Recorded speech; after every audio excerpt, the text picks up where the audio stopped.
Hello friends, welcome to civil solve. SOM के previous lecture में आपने स्लोप एंड डिफ्लेक्शन फाइंड करने का एक मेथड पढ़ा था जो कि डबल इंटीग्रेशन मेथड था। उसके आगे का जो नेक्स्ट मेथड है स्लोप एंड डिफ्लेक्शन फाइंड करने का, दैट इज़ मैकॉले मेथड। तो वो आज इस लेक्चर में हम डिस्कस करेंगे। चलिए स्टार्ट करते हैं। नेक्स्ट मेथड आता है आपका मैकॉलेस मेथड। तो मैकॉलेस मेथड कुछ नहीं, एक इम्प्रूवमेंट है डबल इंटीग्रेशन मेथड का। डबल इंटीग्रेशन मेथड को थोड़ा सा मॉडिफाई कर दिया गया है और आपका मैकॉले मेथड जो है बना। तो मैकॉले मेथड में बेसिकली होता क्या है, कुछ कंडीशंस हैं, ये मेथड तब सुइटेबल है। फर्स्ट, आपकी बीम जो है वो प्रिज्मेटिक सेक्शन होना चाहिए, यानी कि जब अगर प्रिज्मेटिक सेक्शन है तो उसके लिए ये मेथड सुइटेबल है। वो डबल इंटीग्रेशन मेथड भी सुइटेबल था अगर आपका सेक्शन प्रिज्मेटिक था। लेकिन अगर इसमें बेंडिंग मोमेंट जो है चेंज हो रहा है कंटिन्यूअसली वन पार्ट से अदर पार्ट में स्पैन के, यानी कि स्पैन में एक ही पार्ट से अदर पार्ट में जो है अगर आपका बेंडिंग मोमेंट चेंज हो रहा है कंटिन्यूअसली, तब वहाँ पे आप मैकॉले मेथड का यूज़ करते हैं। लेकिन डबल इंटीग्रेशन मेथड उस टाइप के लिए सुइटेबल नहीं है, क्योंकि डबल इंटीग्रेशन मेथड में सिर्फ एक ही बेंडिंग मोमेंट इक्वेशन आप बना सकते थे, बहुत सारी बेंडिंग मोमेंट इक्वेशंस को आप नहीं बना सकते। ठीक है, तो अब सपोज देख लीजिए कि जैसे कि एक सिंपली सपोर्टेड बीम है। ठीक है, ये आपकी सिंपली सपोर्टेड बीम है जिसमें एक रोलर और एक हिंज सपोर्ट होता है। तो ये आपकी एक वर्टिकल रिएक्शंस जो है यहाँ पर आ रही हैं और यहाँ पर जो है दो लोड वर्क कर रहे हैं। सपोज एक लोड है P1 और एक लोड है P2। तो इसकी ये पॉइंट A है, ये पॉइंट B है और ये पॉइंट C और ये पॉइंट D। तो A से C तक की जो डिस्टेंस है वो आपकी स्मॉल a है, A से D तक की जो डिस्टेंस है वो स्मॉल b है और A से B तक की डिस्टेंस जो है वो सपोज कैपिटल L है। तो आपको जो है इस बीम को सॉल्व करना है। तो आपको पता है कि हर स्पैन को पार्ट में डिवाइडेड है, ए सी, सी डी और डी बी। तो अगर आप ए सी की बात करें तो यहाँ पे बेंडिंग मोमेंट इक्वेशन डिफरेंट होगी, यहाँ पे बेंडिंग मोमेंट इक्वेशन अलग होगी और यहाँ पर बेंडिंग मोमेंट इक्वेशन अलग होगी। तो आप यहाँ पे डबल इंटीग्रेशन मेथड का यूज़ नहीं कर सकते। अब सपोज आपको बेंडिंग मोमेंट जो है ए सी स्पैन के बीच में फाइंड करना है। तो एसी स्पैन के बीच में सपोज कोई सेक्शन जो है वो आपका एसी के बीच में है, तो एक्स की वैल्यू जो है वो हमेशा आप ए से सपोज कंसीडर अगर कर रहे हैं तो यहाँ से ये एक्स की वैल्यू हो गई। तो एक्स की वैल्यू कहाँ से कहाँ तक लाई करेगी, ए से लेकर सी तक। ए पर एक्स की वैल्यू कितनी है, 0। ठीक है, और सी पर एक्स की वैल्यू कितनी हो जाएगी, ए। तो इनके बीच में बेंडिंग मोमेंट जो होगा वो एम एक्स की वैल्यू, यानी एक्स सेक्शन पे बेंडिंग मोमेंट की वैल्यू कितनी हो जाएगी, यहाँ पर आर ए, ये वर्टिकल रिएक्शन है जो कि अपवर्ड डायरेक्शन में यानी क्लॉकवाइज रोटेशन होगा, तो प्लस का आर ए इंटू एक्स। अब वही अगर आप बात करते हैं bending moment in C D, C D के बीच में बेंडिंग मोमेंट आपको फाइंड करना है, यानी कि अब क्रॉस सेक्शन जो है कहीं सी डी के बीच में है, तो x की वैल्यू कहाँ से कहाँ तक होगी, यानी a पॉइंट से सपोज यहाँ तक होगी x की वैल्यू। अब तो सी डी के बीच में x की वैल्यू आपको वेरी करनी है सिर्फ c से d तक। तो c पॉइंट पे x की वैल्यू कितनी है, a है, यानी कि c पॉइंट पे x की वैल्यू a है क्योंकि यहाँ से आपने स्टार्ट किया है। और d पॉइंट पे x की वैल्यू अब कितनी हो जाएगी, यहाँ से यहाँ तक यानी कि b। ठीक है, तो mx की वैल्यू आपको फाइंड करनी है। तो यहाँ पे जो है बेंडिंग मोमेंट आपको फाइंड करना है। तो आपको पता है इससे पहले पूरी बीम पर दो लोड्स लग रहे हैं, एक तो आर ए और एक ये P1। तो आर ए जो है वो क्लॉकवाइज रोटेशन देगा, यानी कि plus R A into X. ठीक है, माइनस P1 जो है वो एंटी क्लॉकवाइज रोटेशन दे रहा है, इसलिए माइनस साइन लगा दिया। माइनस, अब यहाँ से यहाँ तक की डिस्टेंस चाहिए, टोटल डिस्टेंस कितनी थी x और यहाँ से यहाँ तक की डिस्टेंस कितनी है a। तो अगर x में से a माइनस कर दें तो ये डिस्टेंस आपको मिल जाएगी, तो P1 into x minus A. तो ये बेंडिंग मोमेंट इक्वेशन हो गई। वही bending moment equation in dB, यानी कि dB के बीच में अगर आपको बनानी है तो x की वैल्यू कहाँ से कहाँ तक लाई करेगी, यानी अब x सेक्शन जो है आपका यहाँ पर हो गया, तो x की वैल्यू यहाँ से यहाँ तक होगी। तो D पॉइंट पे x की वैल्यू कितनी है, b, यानी कि मिनिमम वैल्यू हो गई b। और b पॉइंट पे x की वैल्यू कितनी हो जाएगी, l। ठीक है, तो b से l के बीच में जो x की वैल्यू लाई कर रही है, तो इस केस में जो मोमेंट होगा x सेक्शन पे वो कितना होगा।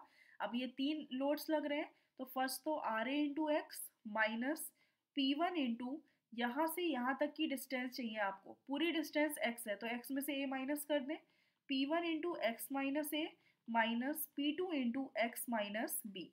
ठीक है, तो ये आपकी तीन बेंडिंग मोमेंट इक्वेशंस बन गई। तो अब आप क्या करेंगे, मैकॉले के according E I D two Y by D X square, इन सबको जो है आप इस जनरलाइज्ड फॉर्मूले की हेल्प से जो है इस टाइप से लिख सकते हैं। अब यहाँ पे m आता था, लेकिन मैकॉले ने क्या किया कि आप इन तीनों को डिवाइड कर दीजिए पार्ट्स में। जैसे कि पहली इक्वेशन आपकी क्या बन रही है मोमेंट की, आर ए इंटू एक्स। ठीक है, अब दूसरी इक्वेशन जब भी लिखेंगे तो आप हमेशा क्या करेंगे, स्लैश करके लिख दीजिए। यानी कि फाइनल इक्वेशन आपकी कितनी है, आर ए इंटू एक्स, फिर दूसरी ये minus P one into x minus A और बढ़ गई, फिर लास्ट में minus P two into x minus B, final equation ये बढ़ गई। तो आप क्या करते हैं कि बिल्कुल लास्ट में सेक्शन ले लेते हैं और जो भी वैल्यूज आती हैं इन सबको जो है आप ऑब्लिक करके लिख देंगे, minus P one into x minus A minus P two into x minus B. तो ये आपकी जनरलाइज्ड इक्वेशन हो गई। यानी कि अगर आप बात कर रहे हैं ए से सी के बीच में, तो आप इन दोनों पोर्शन को ज़ीरो कर दीजिए, सिर्फ ये वैल्यू आपको मिल जाएगी। और वही अगर आप सी डी में बात कर रहे हैं तो सी डी में ये थर्ड पोर्शन जो है हटा दीजिए, सिर्फ R A into x minus P one into x minus, यानी ये इक्वेशन मिल जाएगी बेंडिंग मोमेंट की। वही अगर डी बी के बीच में बात कर रहे हैं तो तीनों वैल्यूज आपको मिल जाएंगी, यानी R A into x minus P one into x minus A minus P two into x minus B. तो इस टाइप से जो आप क्या करते हैं, मैकॉले में बिल्कुल लास्ट में सेक्शन कंसीडर कर लेते हैं और जो भी वैल्यूज अलग अलग लोड्स की हैं उन सबको आप स्लैश करके यानी ऑब्लिक लगा के अलग अलग पार्ट्स में डिवाइड कर देते हैं। तो इस टाइप से जो है आप कोई भी मतलब इस टाइप की प्रिज्मेटिक सेक्शन है अगर, तो उस टाइप के किसी भी टाइप की बीम में आप slope and deflection easily find कर सकते हैं। प्रोसीजर क्या है आपको इंटीग्रेशन का, देख लीजिए कि सपोज आपकी जो फाइनल इक्वेशन आई है वो कितनी है, E I D two Y by D X square. तो इस केस में फाइनल इक्वेशन आपकी आ रही है R A into x minus P one into x minus A minus P two into x minus B. ठीक है, तो आप हमेशा इसको इंटीग्रेट इस टाइप से करेंगे जैसे कि E I D Y by D X. अब इसको इंटीग्रेट करना है आर ए इंटू एक्स को, तो आर ए इंटू एक्स का एक्स स्क्वायर बाई टू, जो भी कांस्टेंट आप लास्ट में लगाते हैं वो आप हमेशा फर्स्ट स्टेप में लगाएंगे, प्लस सी वन। अब आप इसको सॉल्व कर दीजिए, माइनस पी वन। अब ये जो आपका ब्रैकेट में पोर्शन है इसको फुल इंटीग्रेशन करना है, ऐसा नहीं है एक्स को अलग कर दिया ए को अलग। आप इसको एक्स माइनस ए एक कांस्टेंट मानेंगे, इसका स्क्वायर बाई टू। ठीक है, minus P two into x minus B को एक पूरा कांस्टेंट मानेंगे तो X minus B whole square by two. इस टाइप से आप इंटीग्रेशन करेंगे। नेक्स्ट इंटीग्रेशन क्या होगा, E I into Y equal to R A into x square का क्या हो गया, एक्स क्यूब बाई थ्री यानी सिक्स हो गया, प्लस सी वन इंटू एक्स। अब इसी में नेक्स्ट कांस्टेंट आप इसी पार्ट में ऐड कर देंगे फर्स्ट में। ठीक है, अगर सिर्फ फर्स्ट पार्ट को ही आपको देखना है तो फर्स्ट पार्ट में टोटल वैल्यू मिल गई, वही सेकंड पार्ट में देखना है तो भी ये वैल्यू मिल रही है, थर्ड पार्ट को अगर आप देखें तो भी ये वैल्यू आपको मिल रही है। माइनस पी वन, अब इसका इंटीग्रेशन एक्स माइनस ए का होल स्क्वायर है तो इसका होगा X minus A whole cube by three, यानी थ्री इंटू टू कितना हो गया six, oblique minus P two into x minus B whole cube by six. तो इस टाइप से जो है आपको इंटीग्रेशन करना है, ऐसा नहीं है कि आपको x का अलग कर दिया x square by two minus A into x कर दिया, इस टाइप से इंटीग्रेशन नहीं करना है, आप ध्यान रखिएगा। ठीक है, स्पेशल केसेस हैं जो कि आपको इस मेथड के थ्रू सॉल्व करने के लिए देख लीजिए। पहला स्पेशल केस है आपका कि suppose effect of concentrated moments, यानी अगर कंसंट्रेटेड मोमेंट लग रहे हैं तो आप किस टाइप से इसको सॉल्व करेंगे, कंसंट्रेटेड मोमेंट्स। ठीक है, तो सपोज आपकी बीम है कुछ इस टाइप की, ये एक आपकी सिंपली सपोर्टेड बीम है सपोज, और आपका कोई मोमेंट जो है ये सी पॉइंट है डी पॉइंट है, तो सी पॉइंट पे मोमेंट ये आ रहा है आपका सपोज m1, और डी पॉइंट पे मोमेंट जो है वो कुछ इस टाइप से लग रहा है दैट इज m2। ठीक है, और यहाँ पे ये ए पॉइंट पे रिएक्शन आर ए है और बी पॉइंट पे रिएक्शन आर बी है। यहाँ से ए से सी तक की डिस्टेंस आपकी स्मॉल ए है, ए से डी तक की डिस्टेंस स्मॉल बी है और ए से बी तक की डिस्टेंस आपकी सपोज कैपिटल एल है। तो अब आपको जो है ये इक्वेशन बनानी है मैकॉलेज मेथड से। तो आपको पता है कि जो मोमेंट इक्वेशन बनती है यानी E I D two Y by D X square equal to, अब मोमेंट की इक्वेशन बनानी है हमेशा लास्ट में सेक्शन ले लीजिए, बिल्कुल लास्ट में जहाँ पर सारी लोडिंग सारे मोमेंट सब कुछ कंप्लीट हो जाता है वहाँ पर आप सेक्शन मान लीजिए। तो यहाँ से यहाँ तक की डिस्टेंस क्या होगी, x, ठीक है। अब यहाँ पे आपको मोमेंट निकालना है जिससे कि सारी लोडिंग्स कंसीडर हो गई। तो आपको पता है कि यहाँ पे आर ए यानी क्लॉकवाइज रोटेशन दे रहा है तो आर ए इंटू एक्स, तो ये आपकी इक्वेशन हो गई first, R A into X. अब ऑब्लिक लगा दीजिए, एक एक लोड के बाद आप ऑब्लिक लगा देंगे। अब ये डायरेक्टली आपको मोमेंट दिखा रहा है, यहाँ मोमेंट लेने की ज़रूरत नहीं है। तो मोमेंट आपका कैसा है, एंटी क्लॉकवाइज है, इसका मतलब है माइनस साइन हो गया, -m1। अब आप यहाँ पे कोई भी डिस्टेंस नहीं लेंगे, लेकिन अगर यहाँ पे डिस्टेंस की बात करते आप यहाँ से यहाँ तक की, तो कितनी होती, पूरे x में से अगर a माइनस कर दें तो c से यहाँ तक की डिस्टेंस आपकी x सेक्शन तक की आ जाएगी। तो कितनी डिस्टेंस आती, x माइनस ए। लेकिन इसकी कोई रिक्वायरमेंट नहीं है, इसीलिए आप यहाँ पे इसको पावर 0 कर देंगे, तो ये वैल्यू क्या हो जाएगी, 1। ऑब्लिक, अब ये मूवमेंट कैसा है, क्लॉकवाइज, यानी कि +m2। यहाँ से d से यहाँ तक की डिस्टेंस कितनी है, x माइनस बी, तो x minus B to the power 0। इस टाइप से जो है अगर मूवमेंट का केस आता है तो आप डिस्टेंस तो लिखेंगे बट उसकी पावर क्या लगा देंगे, 0। अब इसको अगर आप इंटीग्रेट करते हैं तो क्या आ जाती है, E I D Y by D x equal to R A into x square by 2 plus c1, constant आपने फर्स्ट टर्म में ही लगा दिया, -m1 इंटू, अब यहाँ पे इंटीग्रेशन में क्या आ जाएगा, x minus A oblique +m2 into x minus B, ठीक है। सिमिलरली जो है अगर आप डिफ्लेक्शन का निकालते हैं, फिर से इंटीग्रेट कर दीजिए, E I into Y equal to R A into x cube divided by 6 plus c1 का integration c1 into x plus c2, constant आपने फर्स्ट टर्म में ही लगाया, -m1 into x minus A का integration x minus A whole square by 2। इसको अलग अलग integrate नहीं करना है, ये आप ध्यान में रखिएगा, plus m2 into x minus B whole square by 2। तो इस टाइप से जो है आप इनको इंटीग्रेट कर सकते हैं। अब इसके बाद आप इजीली सॉल्व कर सकते हैं। नेक्स्ट आपका स्पेशल केस आता है कि इफेक्ट ऑफ यूडीएल, ठीक है, यानी uniformly distributed length over length C B. Suppose कोई लेंथ सी बी तक जो है वो आपका यूडीएल लगा हुआ है, तो आप कैसे जो है इसकी वैल्यू सॉल्व करेंगे। तो सपोज आपको कोई सिंपली सपोर्टेड बीम गिवन है, ये पॉइंट है ए, सपोज ये पॉइंट सी है और ये पॉइंट बी है, तो सी से बी तक सिर्फ यूडीएल लगा हुआ है, ठीक है। और यहाँ से ए से सी तक की डिस्टेंस ए है और ए से बी तक की डिस्टेंस कैपिटल एल है, ये रिएक्शन आर ए है और ये रिएक्शन आर बी है। अब आप कैसे सॉल्व करेंगे, तो हमेशा बिल्कुल कहीं लास्ट में यहीं पे सेक्शन ले लीजिए, ये एक्स सेक्शन हो गया, तो यहाँ से यहाँ तक की डिस्टेंस कितनी हो गई, एक्स।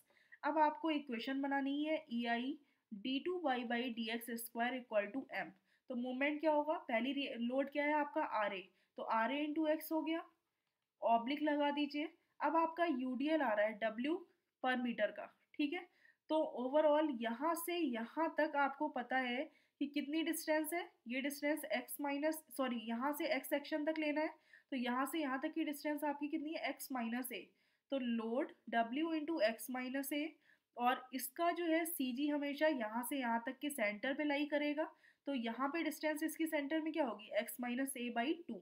तो इसको आप डायरेक्टली क्या लिख सकते हैं, x minus A square by 2। तो इस टाइप से जो है, और ये लोडिंग आपको पता है एंटी क्लॉकवाइज है, इसलिए यहाँ पे माइनस साइन आप लगा देंगे। तो इस टाइप से जो है ओवरऑल मोमेंट बन जाएगा। अब इसको इंटीग्रेट कर दीजिए, E I into D Y by D x equal to R A into x square by 2 plus c1 oblique minus W X minus A whole cube divided by 6। Similarly E I into Y equal to R A into x cube divided by 6 plus c1 into x plus c2 oblique minus W X minus A to the power whole 4 divided by 4। तो 6 into 4 कितना हो जाएगा, 24। तो ये equations जो है आप इस टाइप से यूज करेंगे, ठीक है। अब नेक्स्ट केस सपोज आपका आता है थर्ड केस कि if UDL is present, over certain intermediate distance, यानी कि बीच में कहीं लेंथ में जो है वो आपका यूडीएल प्रेजेंट है, ठीक है। इंटरमीडिएट लेंथ ऑफ बीम से इन सी डी, सपोज कहीं बीच में सी डी है, वहां पर यूडीएल आपका प्रेजेंट है। कोई इस टाइप की बीम है, सपोज ये ए और बी, ठीक है, और ये पॉइंट सी है और ये पॉइंट डी है। तो आपको ये है कि यहाँ से यहाँ तक सिर्फ यूडीएल आपका प्रेजेंट है। ये वैल्यू जो है W पर मीटर है, और सपोज सी पर कोई एक कंसंट्रेटेड लोड लग रहा है P1 और सपोज डी पर कोई क्लॉकवाइज मूवमेंट लग रहा है m1, ठीक है, और ये आपका यूडीएल है w पर मीटर का, और जो ओवरऑल लेंथ दी है वो a से c तक a है, a से d तक जो है b दी है, और a से b तक जो है वो कैपिटल L दी है। अब आप इसको कैसे सॉल्व करेंगे? आपको पता है कि हमेशा सेक्शन जो है आप लास्ट में लेते हैं, तो जब लास्ट में सेक्शन लेंगे तो यूडीएल जो है वो इजीली सॉल्व नहीं हो पाएगा।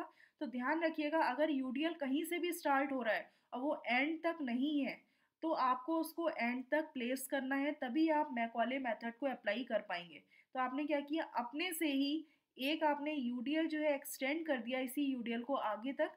तो अगर आपने एक्सटेंड किया, ये डाउनवर्ड लोडिंग है, तो उतनी ही अपवर्ड लोडिंग आपने बॉटम से लगा दी, तो ये क्या हो गया, आपका यूडीएल बैलेंस हो गया, ठीक है। लेकिन आपने देखा कि जो भी यूडीएल अब लग रहे हैं वो सब लास्ट तक है। अब यहाँ पे आप लास्ट में सेक्शन ले लीजिए एक्स एक्स, और यहाँ से यहाँ तक की डिस्टेंस आपको पता है एक्स होगी। अब आप इसको जो है इजीली सॉल्व कर सकते हैं। Suppose E I D two Y by D X square, तो आपकी इक्वेशन मोमेंट की क्या बनेगी, पहली तो ये आर ए की वजह से clockwise R A into X, ठीक है, ऑब्लिक लगा दिया। अब आपको पता है P1 लोड लग रहा है, तो इसकी ये एंटी क्लॉकवाइज रोटेशन देगा एक्स एक्सिस के अबाउट, तो माइनस P1 इंटू यहाँ से यहाँ तक की वर्टिकल डिस्टेंस कितनी है, x माइनस ए, तो P1 into x minus A oblique.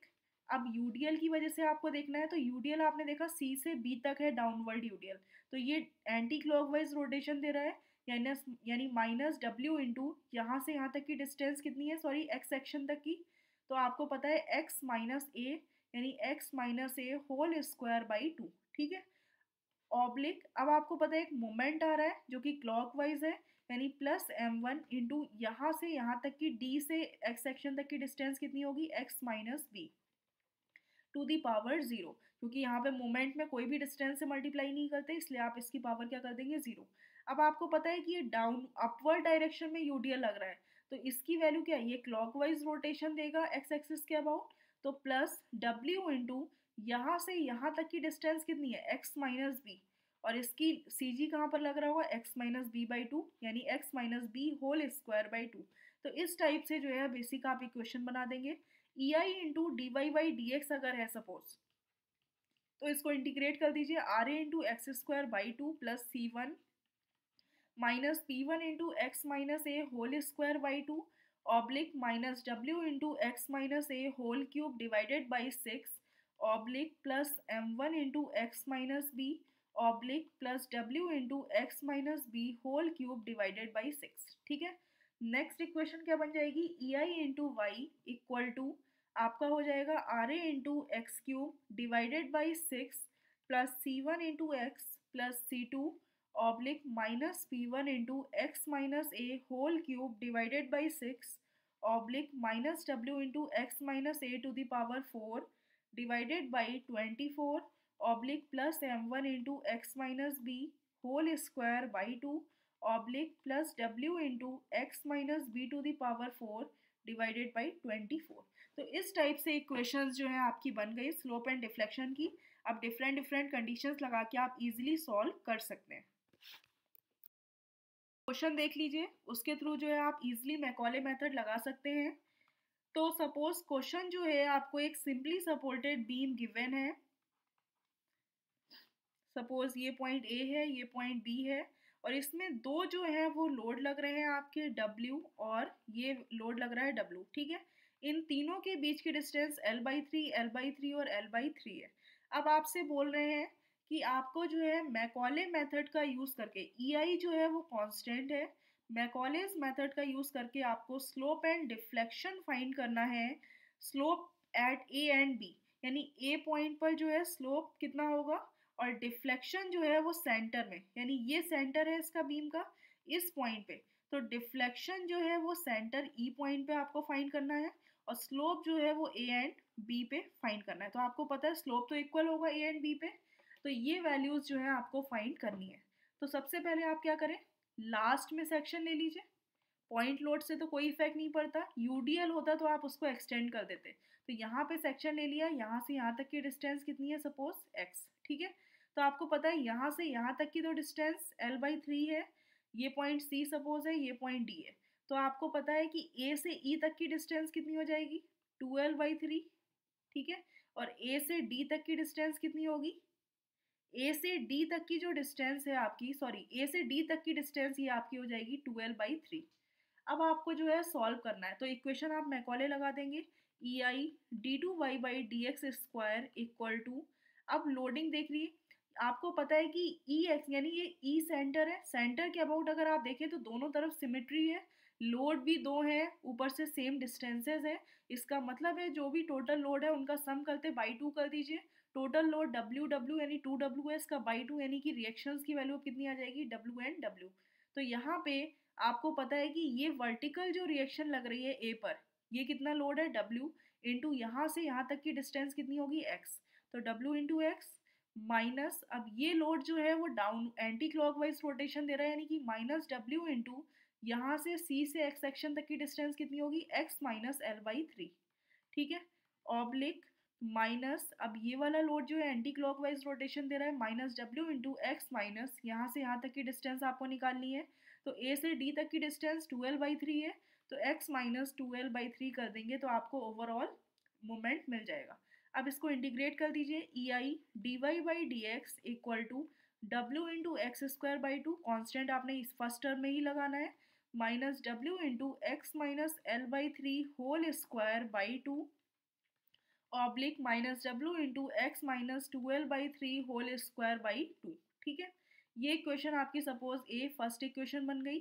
फिर इसके बाद आप इंटीग्रेट कर दीजिए, E I into Y equal to W into x cube divided by 6 plus C1 into x plus C2 minus W into x minus L/3 whole cube divided by 6 oblique minus W into x minus 12/3 whole cube divided by 6। ये equation आपकी B हो गई। अब आपको इन दोनों equations को solve करना है, क्योंकि आपको एक तो स्लोप फाइंड करना है या डिफ्लेक्शन फाइंड करना है। तो आपको पता है कंडीशन सिंपली सपोर्टेड बीम में एट x इक्वल टू 0, अगर 0 है यानी ए पॉइंट पे आ गए, तो ए पॉइंट पे आपको पता है हमेशा हिंज सपोर्ट पे डिफ्लेक्शन क्या होता है, 0 होता है, तो डिफ्लेक्शन जो है वो आपका क्या होगा, 0, क्योंकि हमेशा सिंपली सपोर्टेड बीम का डिफ्लेक्शन का कुछ इस टाइप से बनता है, तो यहाँ पे और यहाँ पर डिफ्लेक्शन क्या रहेगा, 0, ठीक है। तो ये इक्वेशन कंडीशन आपने लगा दी।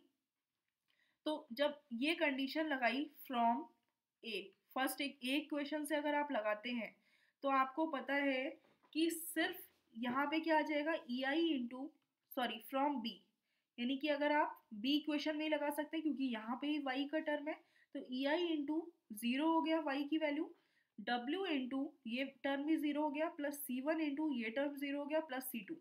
सिर्फ इतनी ही इक्वेशन आप लगाएंगे, क्योंकि ये पार्ट आप नेग्लेक्ट कर देंगे, क्योंकि सिर्फ यहाँ पे बात हो रही है नहीं, ए और सी के बीच में ही है आप, ठीक है।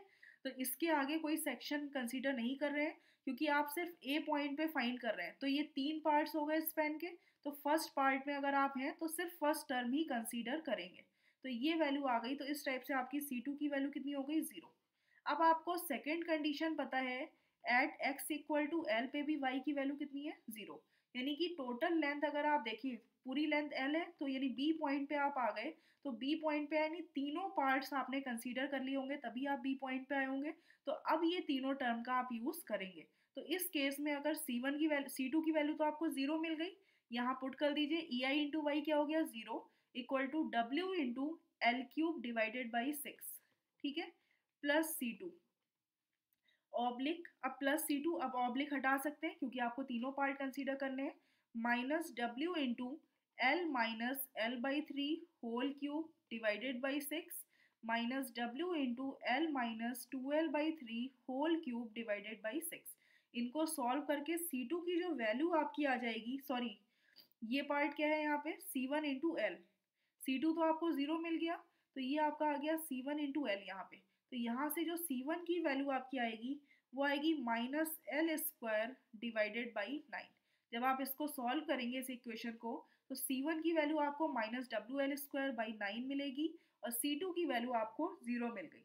अब आप क्या कर सकते हैं, अब आप जहाँ पर भी पूछ रहे हैं slope and deflection easily calculate कर सकते हैं। अगर आपसे पूछ रहे हैं स्लोप आपको फाइंड करना है ए पर, तो ए पर स्लोप फाइंड करने के लिए सिर्फ आप फर्स्ट टर्म ही कंसीडर करेंगे, क्योंकि आपको पता है कि आगे के पार्ट्स को यूज़ नहीं कर रहे हैं, यानी कि आगे के पार्ट्स कोई भी यूज़ नहीं हो रहे हैं, सिर्फ ए और सी के बीच में ही बात हो रही है। तो ए पॉइंट पर है तो सिर्फ पहला पार्ट ही आप कंसीडर करेंगे। तो स्लोप आपको निकालना है, तो सिर्फ ये पार्ट ले लीजिए, यानी E I D Y by D x find करना है। तो उसके लिए आपको पता है कि इक्वेशन आप क्या लेंगे, E I D Y by D x which is equal to, यहाँ पे आ जाएगा आपका w into x square by two plus C one. ठीक है, तो अब आपको स्लोप निकालना है, यानी एट x इक्वल टू 0। तो slope d Y by D x क्या हो जाएगा, slope equal to theta at A, यानी ए पर स्लोप होगा। तो E I into theta A which is equal to, सिर्फ सी वन आपका रह गया, सी वन की वैल्यू है माइनस डब्ल्यू एल स्क्वायर बाई 9। तो यहाँ से थीटा ए की वैल्यू आ गई माइनस डब्ल्यू l square divided by 9 times of E I. तो ये आपको जो है ओवरऑल स्लोप मिल गया। स्लोप की वैल्यू जो है नेगेटिव आ रही है, तो आपको पता है कि डिफ्लेक्शन क्या होगा सिंपली सपोर्टेड में, इस टाइप से होगा। तो ये पॉइंट ए है और ये पॉइंट बी है। तो इसमें अगर आप टेंजेंट ड्रॉ करते हैं तो टेंजेंट वाली लाइन किस में आ रही है आपकी, ये आप अगर आप कोऑर्डिनेट में देखें तो आपको पता है ये आपकी टेंजेंट वाली लाइन आ रही है। इसका मतलब है इसमें जो स्लोप एक्स एक्सिस से मेजर करेंगे वो कैसा है, एंटी क्लॉकवाइज है। तो यहाँ पे आपको पता है जब एंटी क्लॉकवाइज होता है तो यहाँ स्लोप की वैल्यू क्या होती है, नेगेटिव। तो यहाँ पर आप कह सकते हैं कि जो स्लोप की डायरेक्शन है वो कैसी है, एंटी क्लॉक सॉरी क्लॉकवाइज है, इसीलिए इसकी वैल्यू क्या है, नेगेटिव।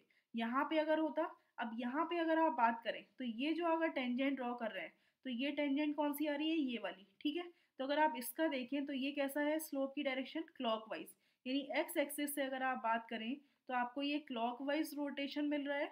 तो जब क्लॉकवाइज एंटी क्लॉकवाइज रोटेशन मिल रहा है तो ये वैल्यू आपकी क्या होगी, पॉजिटिव। तो अगर आप थीटा बी की वैल्यू निकालेंगे तो ये वैल्यू आपकी कैसी आएगी, प्लस में आएगी। ठीक है, देख लीजिए कि at X equal to L, तो अगर एल पे बात करें तो D Y by D x क्या हो जाएगा, थीटा बी, स्लोप बी पर होगा।